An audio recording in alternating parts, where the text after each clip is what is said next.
I'm Eric Newton, and this is The Together Show. We all know relationships take work, but what is that work, and how do we do it?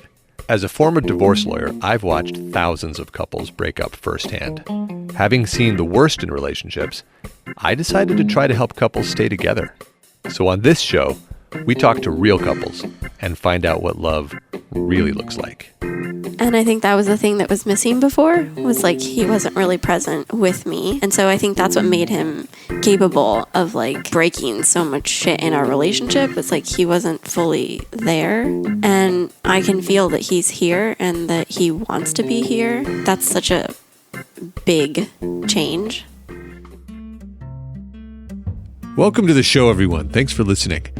Well, I'm really excited to announce that thanks to our sponsors this month, Match.com, we're launching a feature on the Sports Byline radio network. If you don't know what a feature is, it's basically a short clip on some topic. And so mine will be on relationship advice.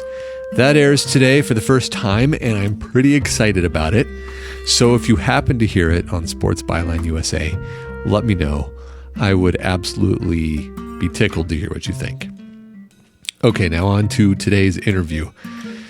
This episode marks the first time we've ever had a couple back for a second appearance on the show. Chris and Esther first appeared in episodes 29 and 30, which were titled Polyamory and Divorce, a story about love, and Non-Monogamy is hard because relationships are hard. And in those episodes, they explained the nature of their non-monogamous relationship, and they shared the primary challenge they were facing at the time, which essentially had to do with maintaining their relationship agreements. Now, what made that episode so good for me was, on one hand, these two are extraordinarily open and transparent about their process.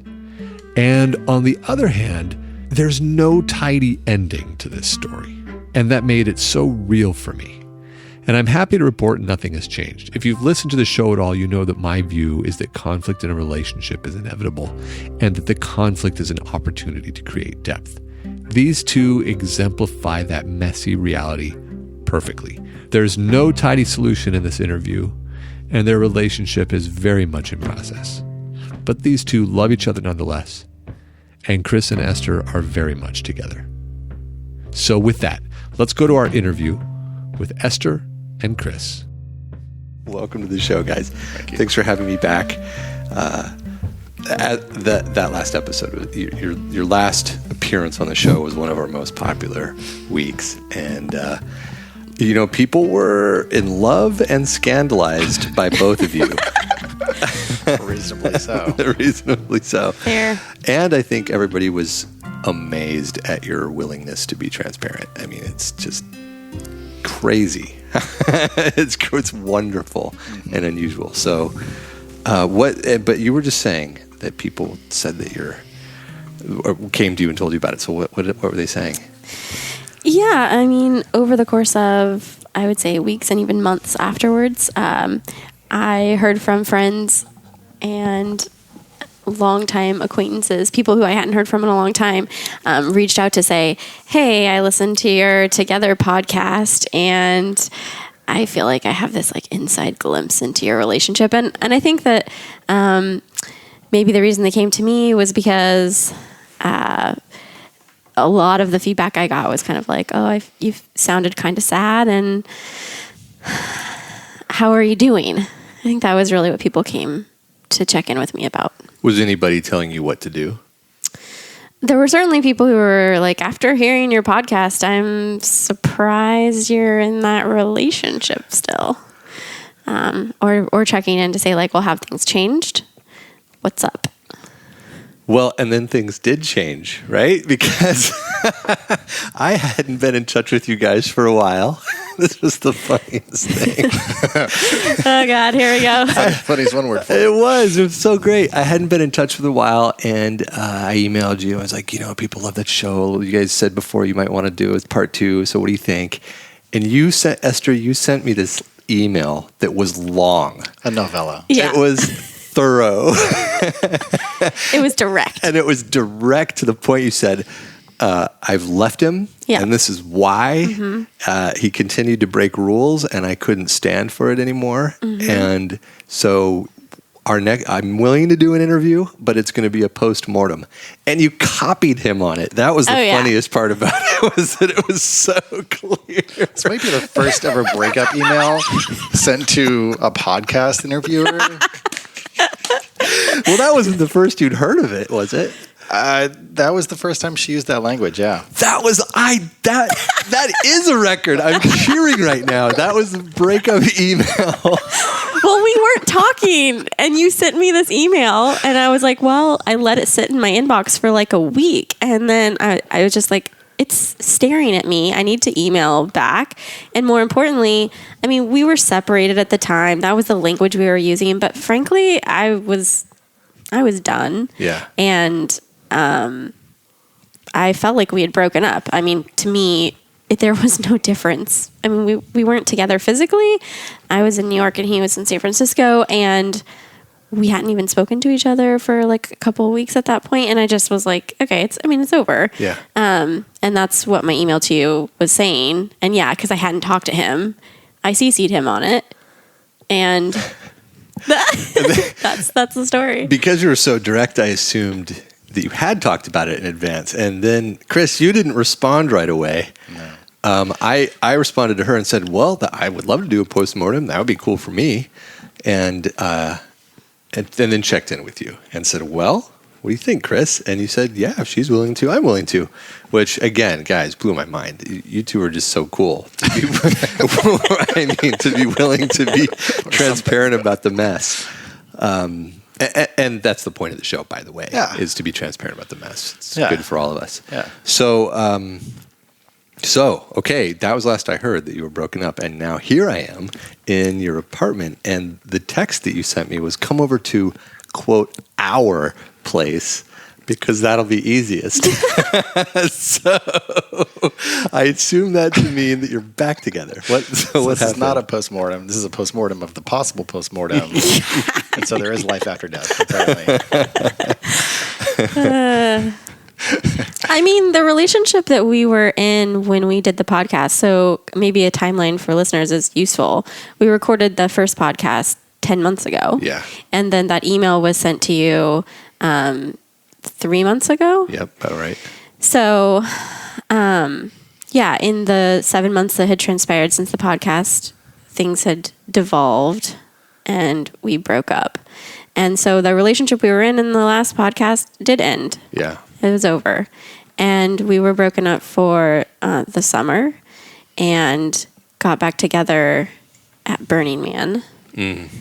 That's one. Which was 6 weeks ago. The magical place that either destroys or binds relationships. Turns out. It's all true. So, okay. All right. So that's a timeline. Now, one other gap to fill in. You left that first interview. We had to cut it off at an hour because you were going to therapy. And you were kind of excited. Like, you guys were excited to go from this conversation about your relationship to a conversation about your relationship.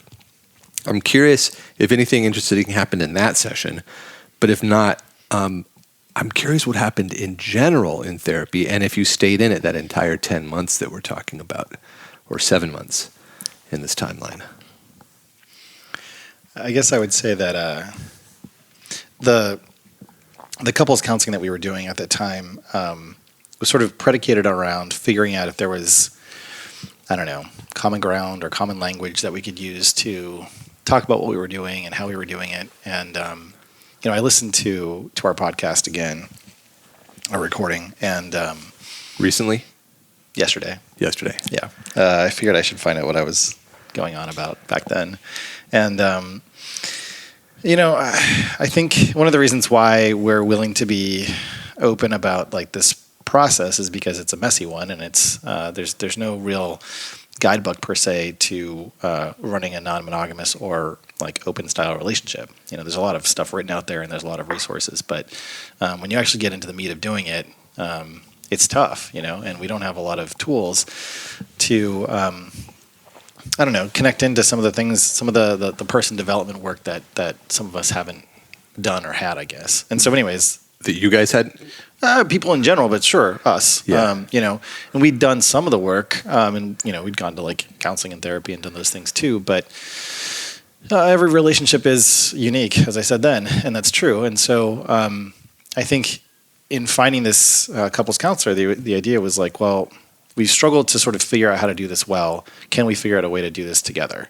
And I think that the difference going into that counseling that I can look back to now was that I don't know if I want to say like less collaborative, but I certainly was very much focused on my own kind of experience and my own goals and what I was trying to achieve. Yeah, and you heard that when you listened to the show? I did, for sure. And I could relate to like that attitude and that mindset, that kind of defensive posturing to kind of protect certain experiences that I wanted to still have. And I think that the transition that's happened, and perhaps, I don't know to what degree, well, actually I do know to what degree. One of the things that came out of, that counseling was reading this book called Passionate Marriage. And it actually provided me like a really useful framework for understanding how to be in a relationship, and to get over some of the issues and challenges that we were having with relating and connecting and sort of owning each of our shit. And so going into that counseling session, and I think those subsequent sessions, was kind of about unearthing what I really wanted and being able to speak to it and own it. And then I think over the course of the summer and then coming into Burning Man, it was actually putting those things into perspective and making some choices. Okay, but that's an abstraction. Absolutely. Put things in perspective and make some choices. Sure. Sure. What choices did you end up making? What characterize the choices before? Sure. Yeah. So, I mean, the way that I look at it, is that, or the way that the story and the narrative that I have, I guess, about where I was at was like, after the marriage ended, I thought maybe there's an opportunity to date and sort of do that process, which I'd never done before. And just kind of like see like what the experience of me was out in the world, both dating other people and all the things that go along with that. But like Esther and I met so early in that process, like while we were still married, that there was no real transition window. It was immediately going from one relationship to the next. Yeah. And so there was no sort of like time to step back. And so I think I was really wanting to, I don't know, like play the field or sort of just see what was out there. Yeah. And anyways, but I loved Esther and I wanted to be in that relationship, and that relationship brought like so much to me. So it's like, how do I have both of these things at the same time? Yeah. And over again, it just seemed like I couldn't have both at the same time. That whenever, I would sort of go outside the relationship and do things on my own, it would be either the way that I would do it would be hurtful, or I wasn't able to sort of say what I wanted ahead of time, and then I would do something and break a boundary, and then that would cause distrust. This pattern just repeated over and over again. Yeah. And so finally this summer, after repeating the same pattern again and breaking, another boundary, I was like, I guess I'm sort of jumping around a little bit, but I was like, I don't want to keep doing that. I don't want to keep sort of like, fucking things up for you and fucking things up for me, when clearly like I want to be able to go and explore. And that's kind of what was coming out of our couples counseling. And so finally, after I did break yet another boundary, it was like, I need to like end this relationship, and go figure out what the fuck it is I want, because I just keep hurting this person that I say that I love. Yeah, you couldn't kind of in that way have your cake and eat it too. You needed to do one or the other. I was sort of smashing the cake that I had. Yeah. In pursuit of who knows what. Yeah. And so I think having, had a few more experiences like over the summer, it just kind of helped me to see that I could have other relationships in the world at some point, eventually in my life maybe, but that the family and the community and the home, and the relationship that Esther and I had built in like our first 2.5 years was actually like significant and worth something. And even if I could date other people and enjoy those encounters, ultimately it was going to take a lot more effort and work to build up to anything close to kind of what we had established. Yeah. And so I was just discounting those things Yeah. in pursuit of other stuff. And so I think that's the perspective that I gained by having actually this separation over the summer. And so now so what's the rule now? Well, it's still a bit of it's still a work in progress. I think the difference is before I was typically very defensive whenever I would connect with someone new, and I would sort of immediately dive into sort of the relationship building process, which is kind of what I do. But I think that I'm I guess trying to take my foot off the gas in terms of pursuing other things right now in general. But if and when we get to a place where it's like, oh, like I'd like to go see someone or date someone, one, that's a conversation that we have. And then two, if Esther says, well, I don't feel comfortable or safe or whatever it is, then I feel a lot more willing to hear that and not get all like defensive and grippy, I think is the word that I would use. Okay. And then I want to hear from Esther about this, but last thing, what was the phrase that you used to describe the way you were being before? I forgot it already. It was something like you were over-focused on your experience. I was, optimizing or privileging my own experience. Over hers or over like the relationship. I just kept sort of choosing my experience and choosing something for me. Yeah. And there were plenty of moments where she would ask me to choose her and I wouldn't, and I didn't. Yeah. Yeah. Okay. All right. Well, you look kind of sad. And you've been quiet because we haven't been talking to you. But what's going on for you? I mean, clearly, I guess the way Chris describes a lot of this, it is so abstract, but for me, it's not. It's very concrete, and as he talks, I can think of, the very specific, super painful things that were going on and what he did, and the ways in which, like, my heart was really broken over and over again. So, yeah, I think just obviously talking about the history of our relationship is, especially the past year, is full of a lot of sadness. And there's sadness is a funny one, right? Because it can be complete, it can be completed in sadness in the past that's kind of worked through the way that it needs to, and then there's that raw sadness that's, I think of it as incomplete. Which one would you characterize this as?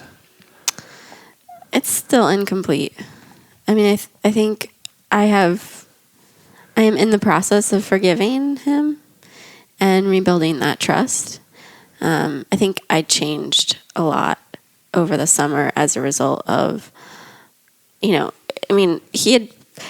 there had been many experiences that had hurt my feelings, but at the beginning of the summer, he kind of like really took it to a new level or a new low. And that, like I said, it really broke my heart and broke the foundation of our relationship. And over the summer, it kind of just, even while we were separated, it got increasingly worse. And so I think, it got, after you were separated, it got worse? Yeah. I mean, what do you mean? Like, we were separated, but we still had this sort of sense that maybe we were going to come back together at the end of the summer. But, he was pursuing another relationship that was like, and doing things in that relationship that were not providing a path to come back together. Yeah. And so, I felt like it was really clear the choice he made was not our relationship. And so I think in that period of separation, those couple of months where I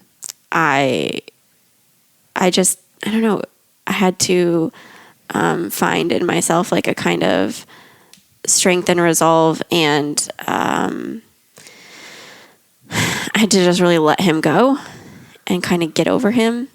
And so I think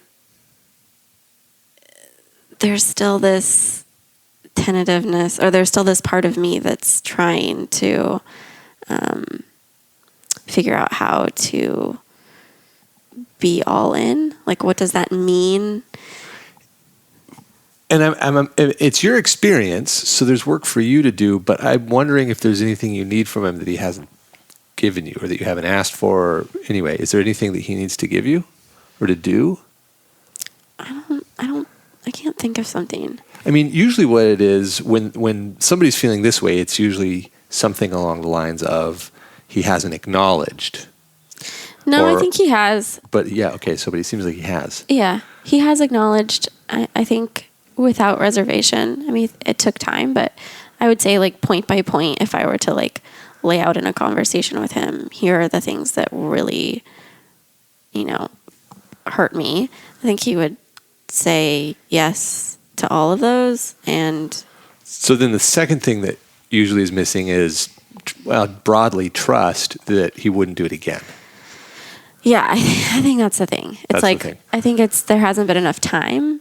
So, it's been like weeks and not months. I don't know. There's something there where I think, it's not like there's been any kind of opportunity or temptation that's come up. So it's been kind of easy. And then was the fact that he said what he just said in a abstract way, did that add to your fear or lack of trust?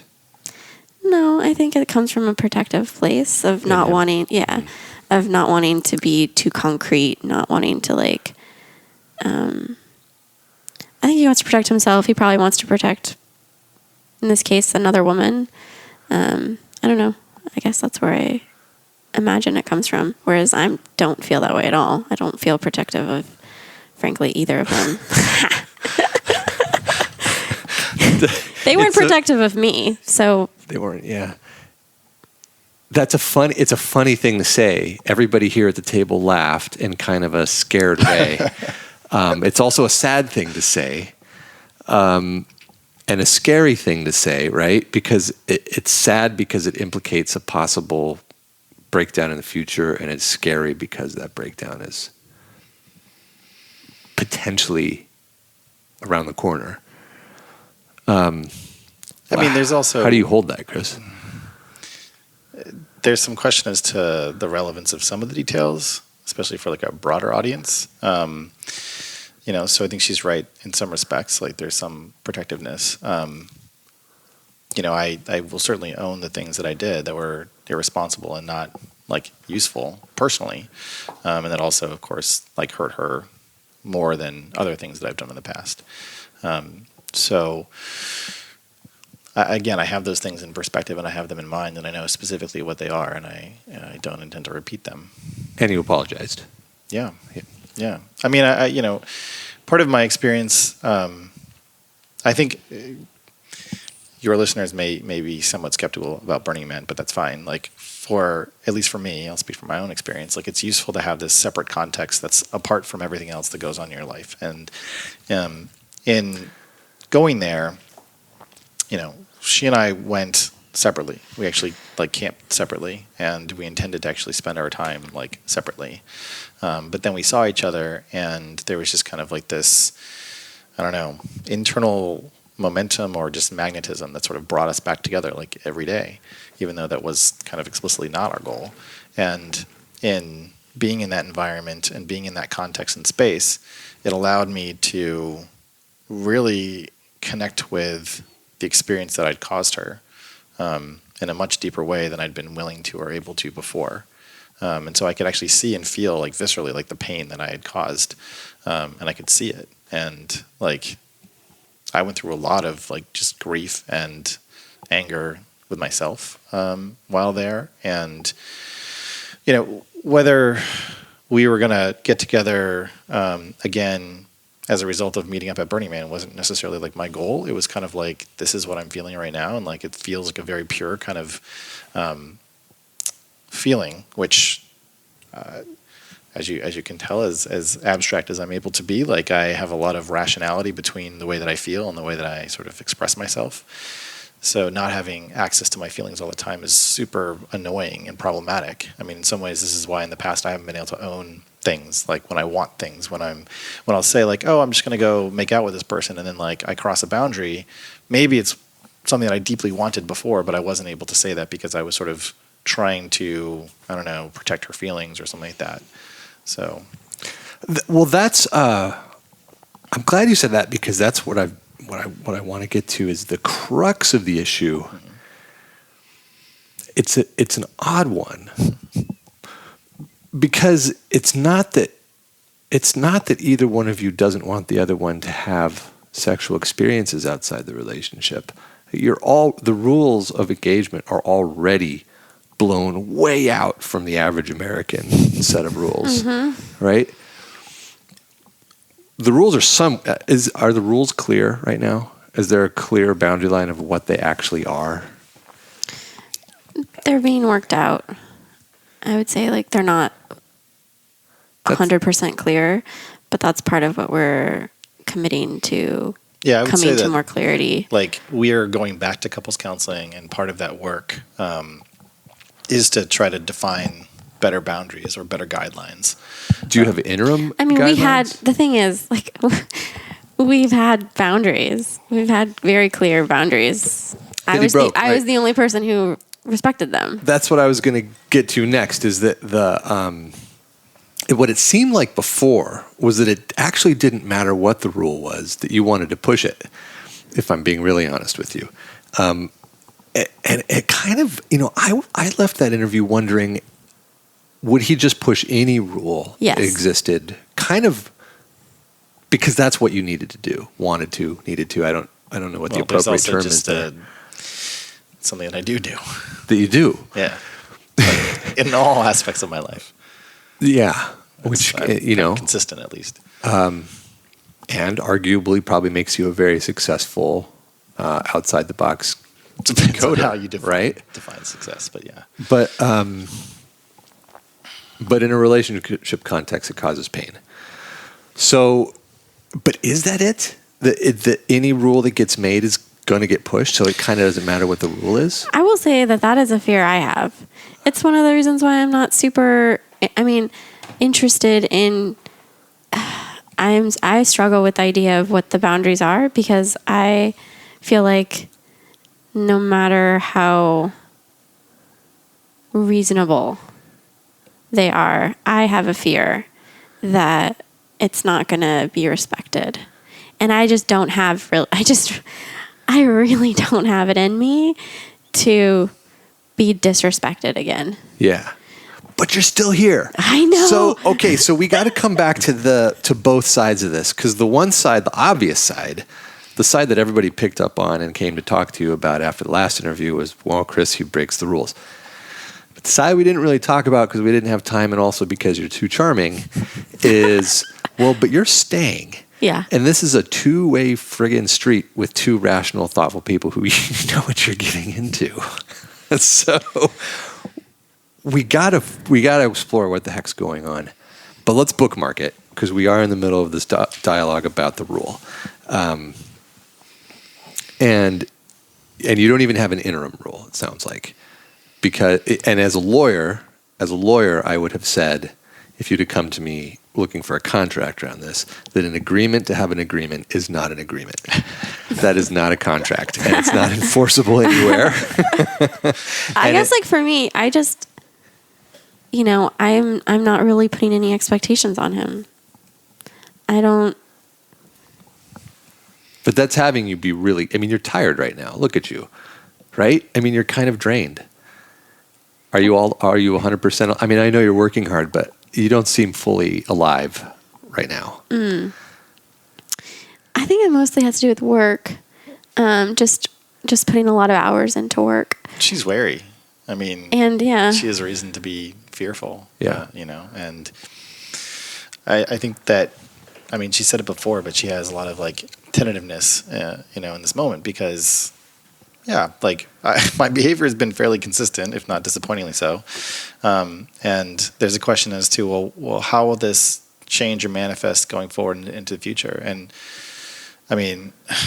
I've tried to be more of a soothsayer in the past to say, this is what I'm going to do. Don't worry, I'm going to do this. And then I don't do it. Yeah. So I have my own doubts and fears about myself, my own behavior. And so I think she's right to kind of keep things somewhat, I could say elastic or gelatinous, either way, where the trust that needs to be built up, I think, is around how I don't know, communicate and come back to her and prioritize the relationship over my individual preferences or desires in given moments.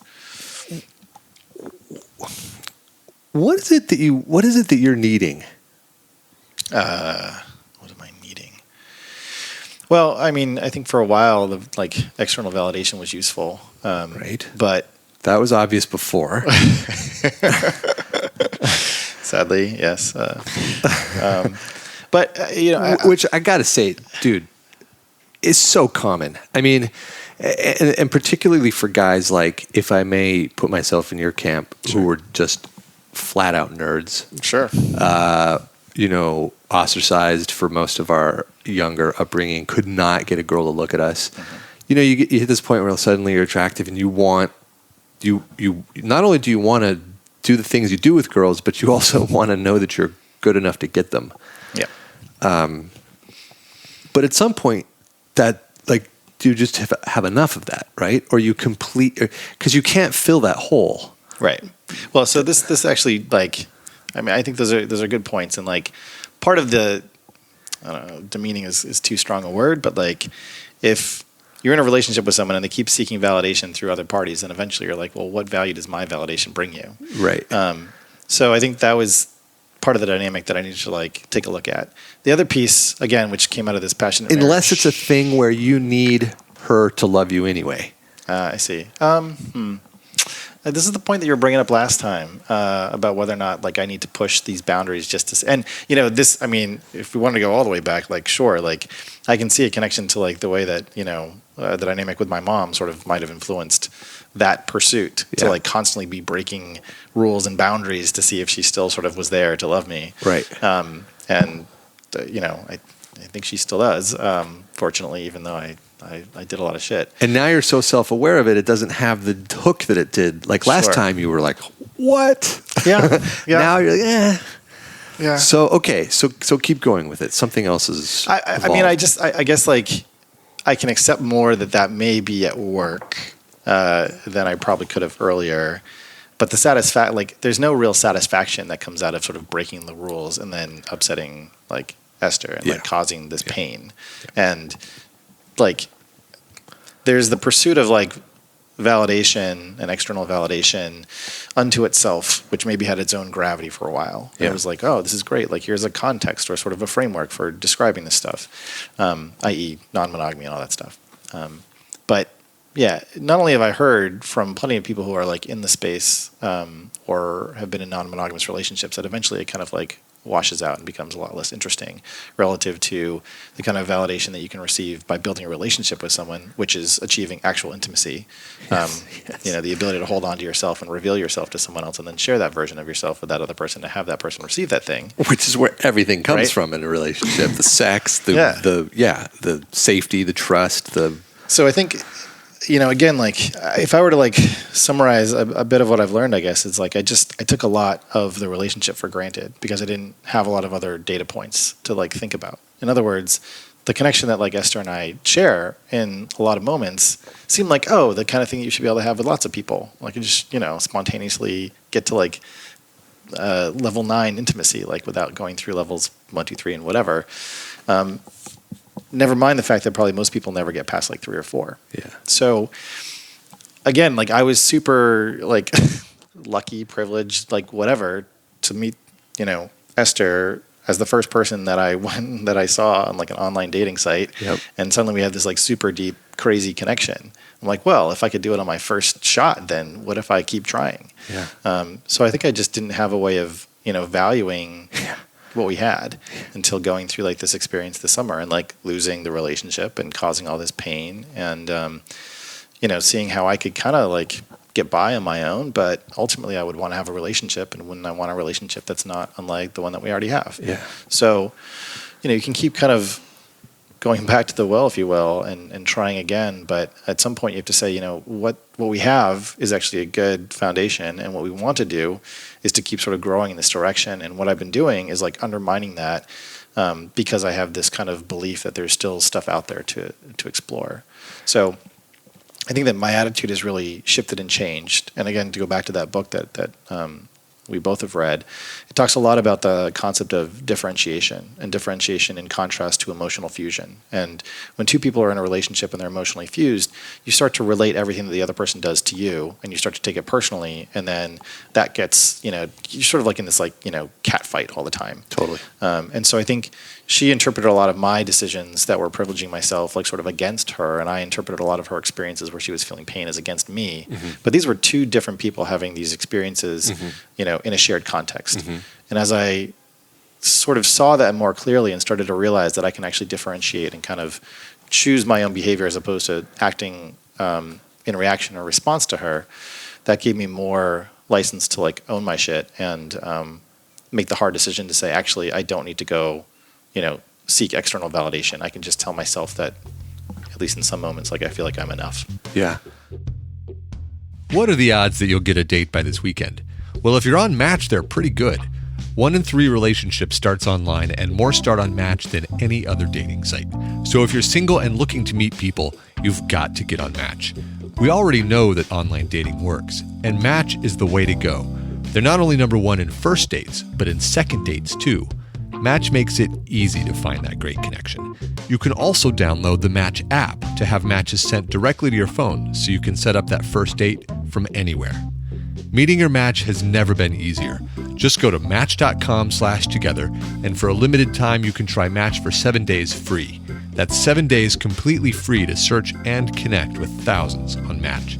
So go ahead, create your account now at match.com/together. That's match.com/together. Okay, well, that sounds like the kind of maturity that she probably wants, right?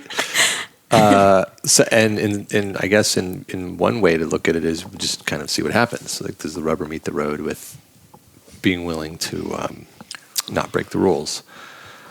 I think, but it also, like, the question of the rules that we set for us may also come down to, like, the risks and the reasons for pursuing things. Yes, and let me say that another way, which is that the wonderful thing about non-monogamy, like the revolution of non-monogamy, is how I've been thinking about it lately, is that it's articulating to the world at large that you can have the relationship that you need.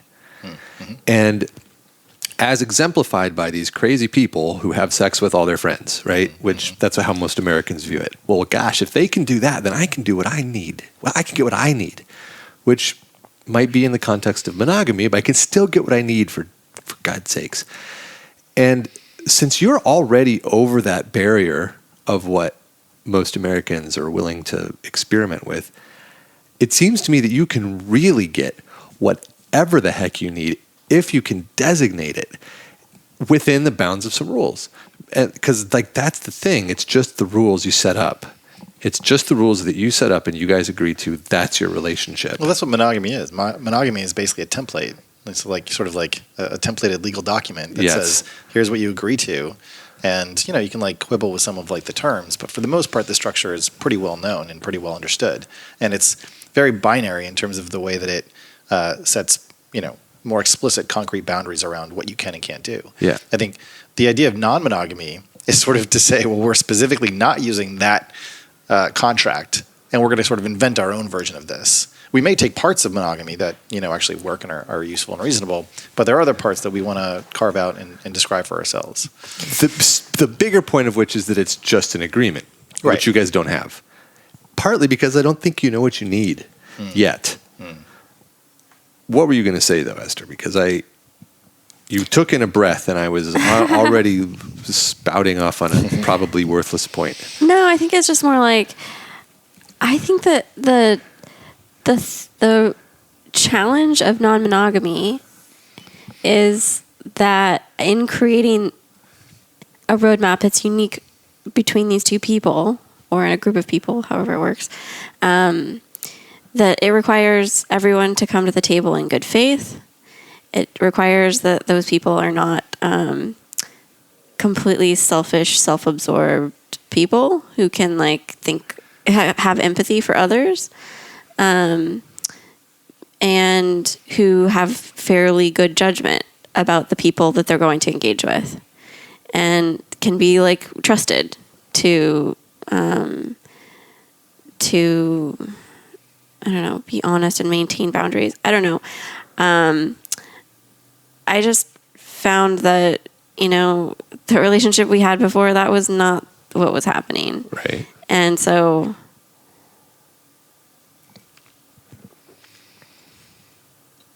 yeah. And now? I have faith in him.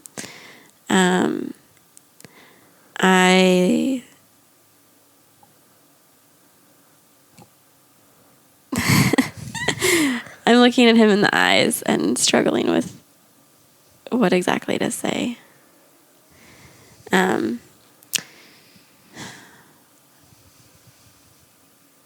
mean, I don't know what to say here. Well, let's table the question of what Chris needs anyway. And there was a moment when in the last interview where I asked you guys why you're staying. And you said, because I love him. And you said, because I love her. Kind of. That was sort of the qualitative difference a little bit. I'm not the greatest actor. But you both said the same words, just sort of from different places. I think you've probably already explained why yours was different. You were optimizing for yourself, and even when you were answering that question. It's my interpretation, but possibly true. Okay. Okay, maybe not. But Esther, you knew that answer at the time, and that was why. So with that as the background, why now? Why are you staying now? At Burning Man, when he broke down and apologized and cried a lot on several occasions, I believed him. I believed that he sincerely regretted the decisions he'd made, and I still could feel the love I had for him. Like, we had a day together, an evening together, where we went out on the playa, and I could connect to that person who I see in him. Like, I hadn't experienced him for a long time, but then I saw him again, and I feel like it is true that we have some kind of very special connection that I've never experienced with anyone else.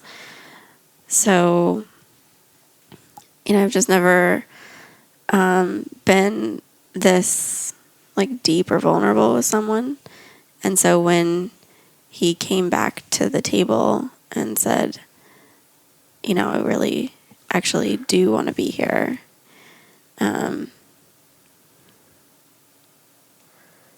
I felt like, well, I should try again, you know? Should. I mean, I wanted to. I mean, Okay. Should sounds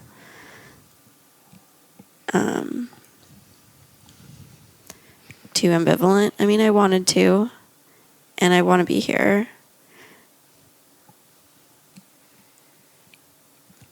Most of the time. Crying is so powerful, isn't it? What did his crying communicate that caused your heart to shift? I mean, he was hysterically bawling, you know, on more than one occasion. And then other times just like quietly crying, hugging me. I could just see that that's not who he wanted to be. Like how he'd been wasn't, it's like he wasn't really in control of himself. He wasn't being the Chris that he would want the world to know. He was being a version of himself that he was like, you know, he wouldn't want people to be talking about. I don't know.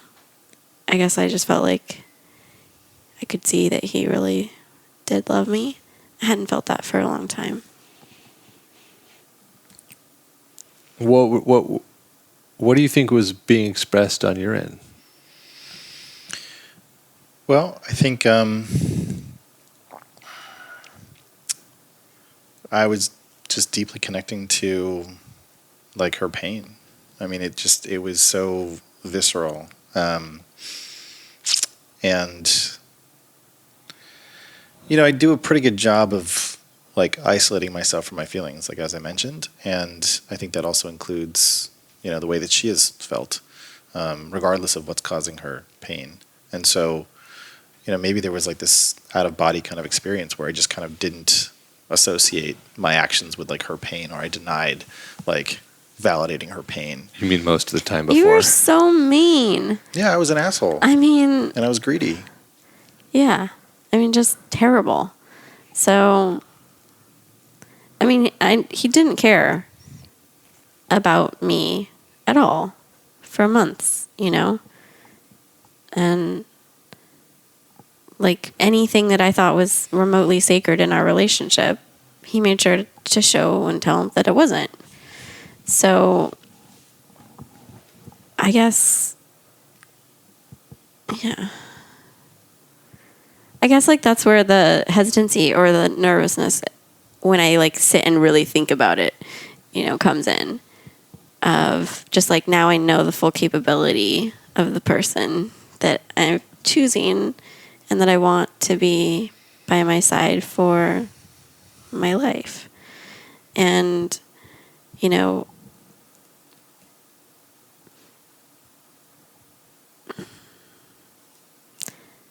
maybe like as deep of like the sorrow and anger that I experienced, I also feel like that's also, like the depth of our love and connection. And so that's why I'm here.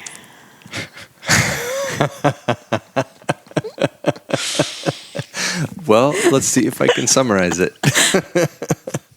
I mean, it can only get a bit better from this point, I think. I mean, it's kind of like, we hit rock bottom and, I fucked up a bunch of shit. I think I'll look back at this time as being this great, like, unraveling, this kind of, I don't know, man, like, after I left Google, like, everything that I sort of took for granted about the way that I should live my life kind of got thrown out the window.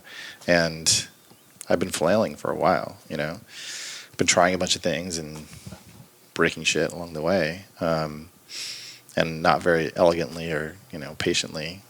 Patience is one of my least developed virtues.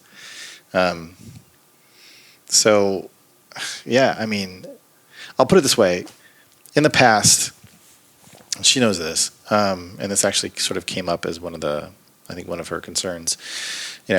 When I got to like the breaking point with my marriage, I didn't stop.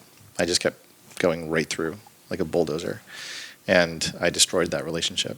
And still, yeah, I mean, my ex-wife, like, we talked a couple weeks ago, but she doesn't want to see me or talk to me, which is really sad, like really sad. But I deserve it, if I think back, and I think back to the shit that I did to like Esther just like this summer. Like, I have that capacity, and I got to be careful with that capacity. And when Bruce Banner turns into like the Hulk, like, he breaks some shit, like, he's kind of out of control. I don't know in some moments I probably was that bad. But eventually, like, Bruce Banner like gains mastery over like this beast inside of him. And I guess I'm in that process of trying to sort of like master that and tame that. And like, those deep feelings of desire and like want and not being good enough and not, being someone that I like, I think pushed me into behaving like a shitty person, because I felt like a shitty person. So I'm trying to sort of, as she said, like, become a little more consistent with like, can I be a decent person and still struggle with some of those feelings? And choose to actually be a partner, Yeah. I mean, I think it does come down to a choice about being the partner or not. But, like, I feel almost like I want to, make sure that Chris doesn't get totally beaten to a bloody pulp. Like, I mean, he is a really good person.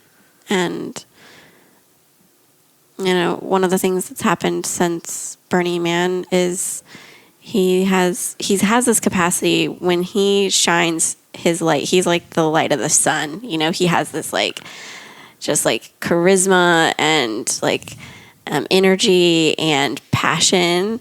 And so when you're in his sun, like in his light, it feels so good. And I will say that, like, you know, he has chosen to really like shine his light on me and to be just like a very like kind and loving partner. You know, once he made that choice, it was like a switch flipped. And you know, he's been really present. And I think that was the thing that was missing before, was like he wasn't really present with me. And so I think that's what made him capable of like kind of, you know, breaking so much shit in our relationship. It's like he wasn't fully there. Yeah. And I can feel that he's here and that he wants to be here. And that's such a big change that he said something about the book that you two had both read that talked a lot about differentiation. Yeah. Do you feel like you have fully differentiated your identity? I think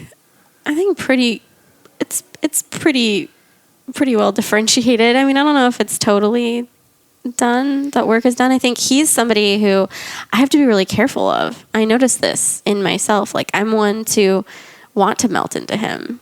Like, I have, for whatever reason, you know, this is the beautiful thing in our relationship and our dynamic, is that he does kind of feel this like home and this safe place that I've never fully had before. You know, my parents weren't people who I could be myself around, who would just accept me. And I kind of really hid for a lot of my life myself from the people around me. And with Chris, I've never had to hide. From day one, I came in as me, and I've stayed me. And so, if anything, I have to be really careful of not, you know, just like melting into a puddle into him and sort of like losing myself in that and doing the whole, you know, merging our identities thing. I think like that's for me, like work I'm going to have to continue to work on, or just be really mindful. But I will say that maybe it took, you know, breaking things down so completely between us for me to really have the capacity to stand on my own 2 feet and to be like, okay, like I can make it. I can be happy. I can be successful. I can move on. I don't have to have, you know, Chris as my partner. I want to have him as my partner. And so I think being able to, though, you know, have my own identity outside of our relationship is really important.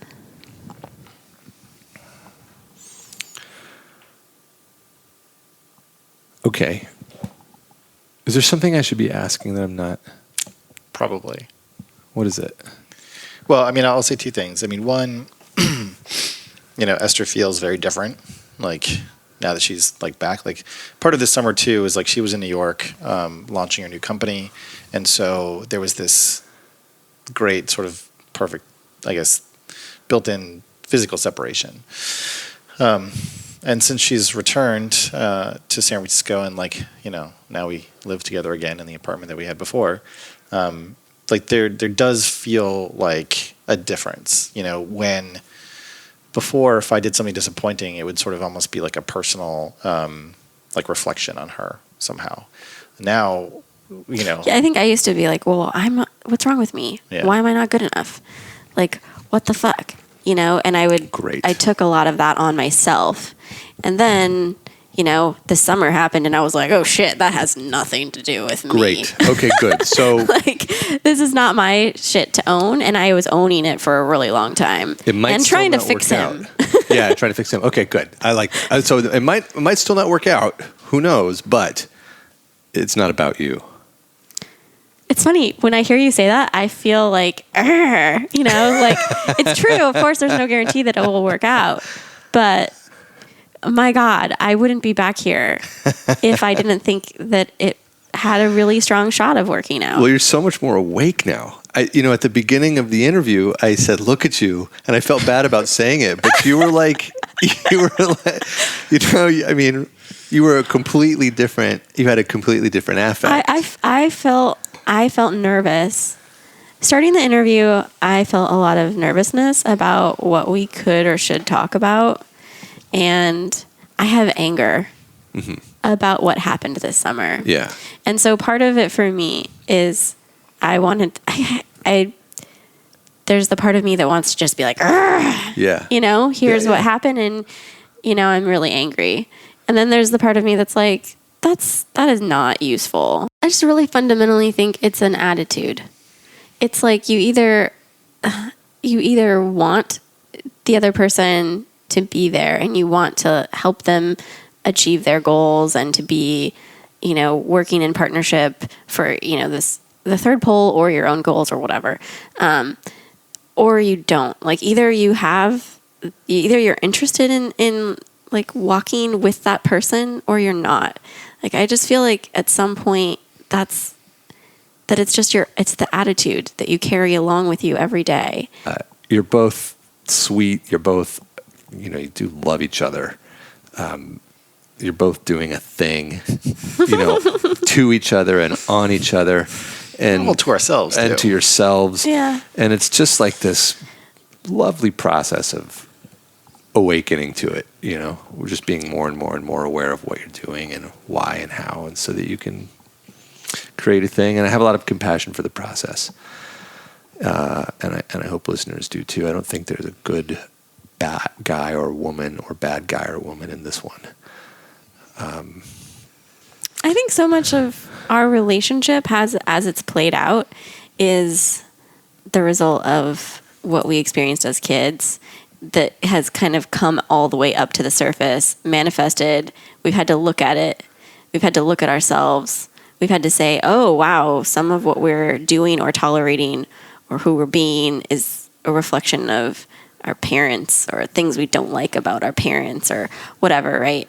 And so, we came into this relationship and our therapist said this to us, and also Chris's therapist. At one point I met with her and she said this. It's like been a recurring theme, which is like you guys are sort of perfectly suited for each other to either heal those deep wounds or agitate them, right? And so I think we've had we've had like moments where it was just agitation, but I also feel this sense of like this capacity, this ability to really heal. Well, the funny thing about when that configuration comes together, as your therapists have described, is that I've seen a lot of times the thing that each of you needs to do to make the other person feel safe, the thing you need to do to give the other person what they need is in fact the way in which you need to mature to grow through your own issue. And precisely because if you don't do it, you're implicating their core wound. Yeah. Yeah. Yeah, I think that's totally true.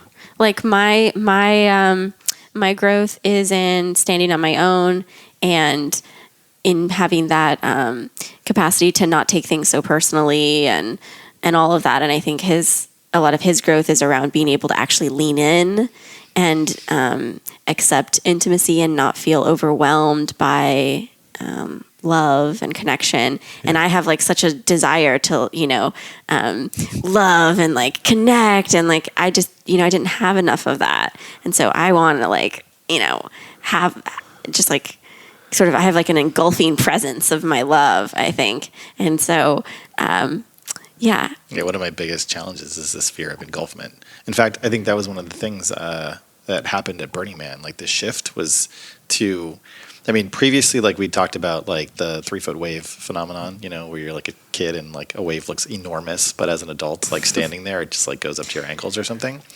And so that's sort of like my experience of like this fear of engulfment of love, of feeling like if I basically had said yes to Esther earlier in the relationship and like not sought out and pursued like other things, then I would have been completely engulfed and lost myself and would have been, essentially pulled under by the undertow. Yeah. And at Burning Man, I came to this point where I realized that it wasn't necessarily either a 3-foot wave or like a huge tsunami. It was actually something, one, of my own making in my mind, and two, what if I actually decided to like allow myself to be engulfed and sort of got pulled under, and then went through that process and then came up the other side and sort of gasped for breath, but was still there. I love it. And I think that was the shift where previously I'd been fighting it so hard and clearly like been breaking things left and right to stay away from this like engulfing force. Yeah.